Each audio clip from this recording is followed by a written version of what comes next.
किसी दिलवाली ने, किसी मतवाली ने हमें खत लिखा है, ये हमसे पूछा है। किसी की सांसों ने, किसी की धड़कन ने, किसी की चूड़ी ने, किसी के कंगन ने,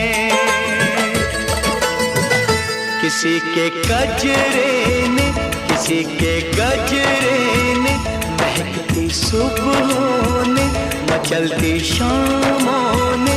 अकेली रातों ने, अधूरी बातों ने, तरसती बाहों ने, और पूछा है तरसी निगाहों ने कि घर कब आओगे, कि घर कब